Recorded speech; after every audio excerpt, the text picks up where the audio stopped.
Hello, welcome to this segment of English composition for JSS 1.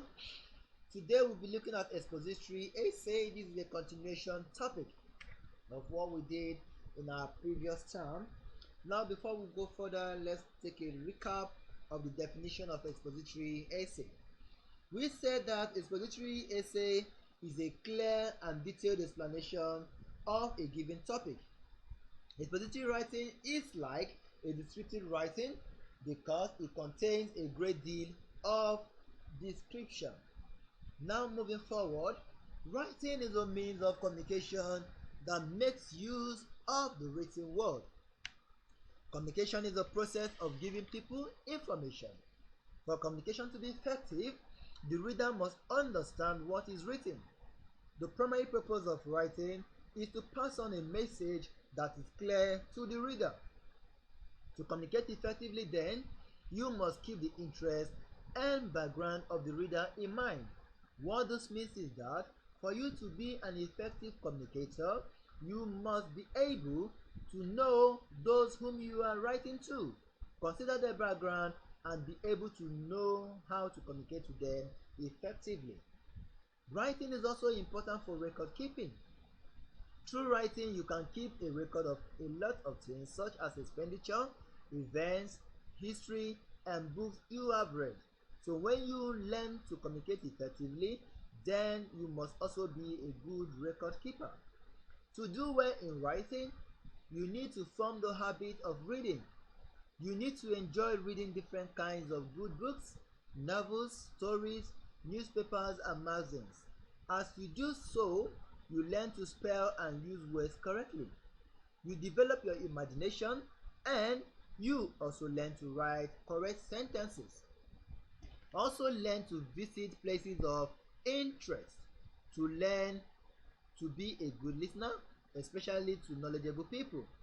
Listen to the news, both local and international, on the radio and also on the television. Remember what you have just learned about writing skill. The more you write, the more you learn. That means practice makes you perfect. That means the more you practice, the more you become a perfect communicator. Careful repetition of words and phrases can help to make your sentence well connected and your writing clear and united. This can help the reader to focus on a central idea. However, there are repetitions that can mar your writing and make it boring and unintelligible. The following advice can help you overcome this problem. The first one we look at is use of pronouns to avoid repetition of nouns and noun phrases. Don't forget that we said that a pronoun is a word that used instead of a noun to avoid repetition.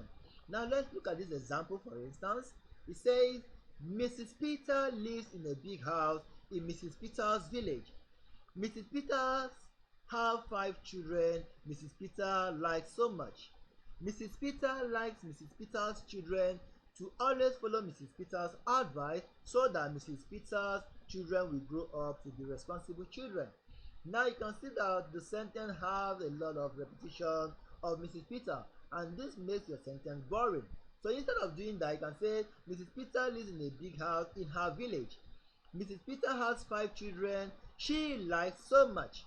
Mrs. Peter likes her children to always follow her advice so that her children will grow up to be responsible children.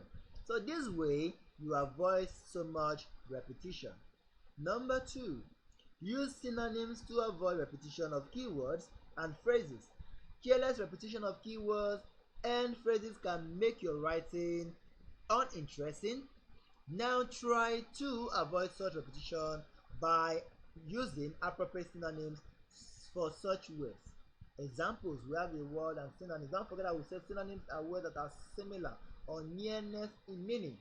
We have number 1 word there says man. Another word for man means to spoil. Vivid means clear. Honest, frank. Hop, jump. Horrible, bad. Hostile, unfriendly. Hum, sound.